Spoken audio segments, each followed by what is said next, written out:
तो कभी कभी ऐसा होता है ना कि लाइफ बहुत परेशान होती है, लगता है क्या करना चाहिए, किसी से हेल्प नहीं मिल रही, सब कुछ एक साथ बुरा बुरा होने लगता है। तब हमें याद आता है कि ओ, हम अपने खुदा को याद करते हैं।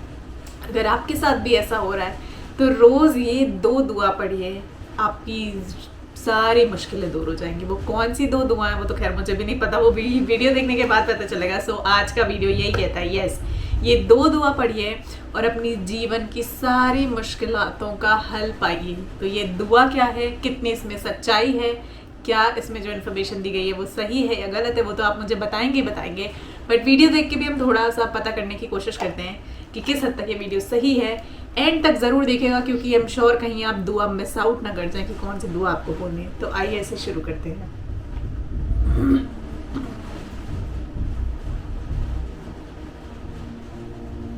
The du'as that are mentioned in the Quran upon the tongues of the prophets are the greatest of du'as. And in today's first half of our khutbah, I will mention 2 du'as that I believe every single one of us should not just memorize but use frequently. The first of them is the du'a of the Prophet Ibrahim, and the second is the du'a of the Prophet Yunus alayhi salam. And both of these du'as were said at times of great difficulty, at times of distress, when it appeared that there was no hope left. What dua did the Prophet say when all hope of this world was cut off? And Ibn Abbas narrated that when the Prophet Ibrahim was about to be thrown into that fire. What fire is this? This is the fire of Namrud. This is the fire that for 3 days and 3 nights it was made hotter and hotter. The fire that they wanted to punish Ibrahim with when they accused him of destroying their idols. And instead of responding back, he mocked them and said, no, must be the other idols who killed the biggest one. They must have been jealous of him. So this young boy Ibrahim, probably 14, 15 years old, this young boy Ibrahim alayhi salam, and we learn from the traditions, he was the only Muslim on earth at the time. There was no other Muslim other than him at that time. And he believes in Allah and he rejects the idols. So when these evil people, when these mighty kings surround him, and they tell him, unless you apologize and come back to our way, we will kill you in this manner. And they torture him for 3 days. And then they make this fire. And before they throw him in, what does he say? Ibn Abbas said, when Ibrahim was about to be thrown into the fire, he said, Hasbunallahu wa ni'mal wakeel. So what is this dua? And what does it mean? And why is this dua so powerful? And why was it so effective in the lives of these prophets? The phrase Hasbi Allah means Allah is sufficient for me. I don't need anybody else. Hasbi Allah. I only need Allah. Wa ni'mal wakeel. And what a perfect wakil here means, not just protector, but someone whom I delegate my affairs to, someone who will take charge of what I need to be done. You can only say Hasbi Allah when you know who is Allah, and then you put your trust in Allah subhanahu wa ta'ala. A heart that doesn't have iman, a heart that is ignorant of Allah, cannot say Hasbi Allah.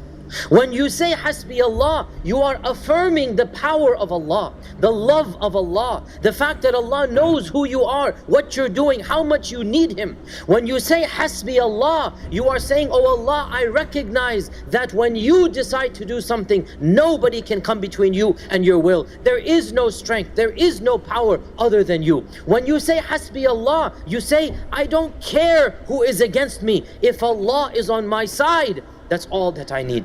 Imagine the heart of Ibrahim alayhi salam. Imagine surrounded by a city, an army. The mightiest king alive is in front of him, threatening him, torturing him. He's a 15-year-old kid. His own father is on the side of the prosecution. Just imagine.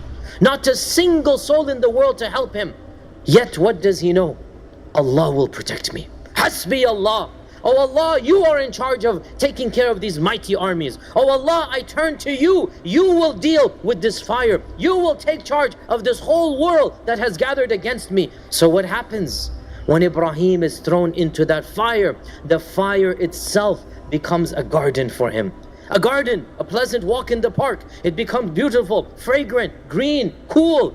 This is what happens when you put your trust in Allah subhanahu wa ta'ala. And Allah tells us in the Quran, وَمَن يَتَوَكَّلْ عَلَى اللَّهِ فَهُوَ حَسْبُهُ. Whoever truly trusts in Allah, Allah will take care of him.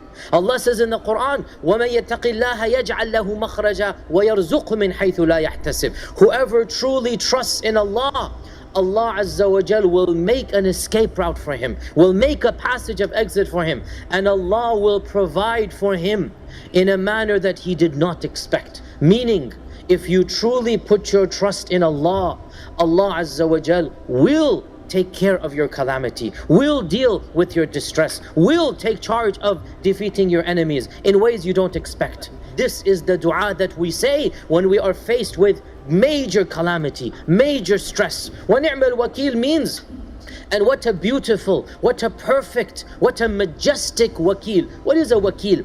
A wakil is somebody, in Arabic you call sometimes a lawyer is a wakil. Why? Because when you hire a wakil, what do? You sit down and you let the wakil do the business for you. But Allah Azza wa Jal isn't just a wakil, He is al-wakil.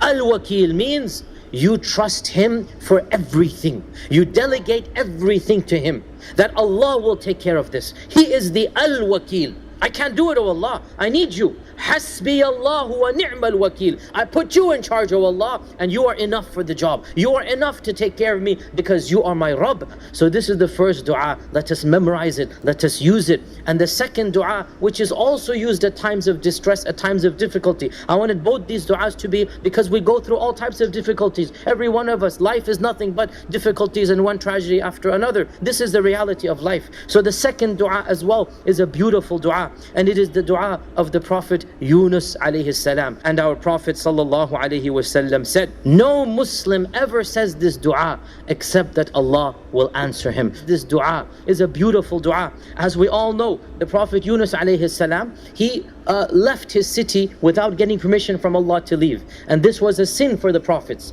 The prophets cannot leave the city until Allah tells them. The Prophet Yunus gave up. He said, my people are bad, they're not accepting, khalas, let me just go. And so what happened, as we know, that he went onto the ship, and the people of the ship, they said, somebody has bad luck here, or somebody is bringing this punishment, who must it be? They drew lots and it came to Yunus, and there was a thunderstorm going. It was the middle of the night. They said, you're the one causing this omen. Nonetheless, they said, you're the cause of this bad luck, we need to get rid of you. And so in the middle of a dark and stormy night, in the middle of the ocean, when the thunder is going and the rain is pouring, complete darkness, they pick Yunus alayhi salam and they fling him over the ocean.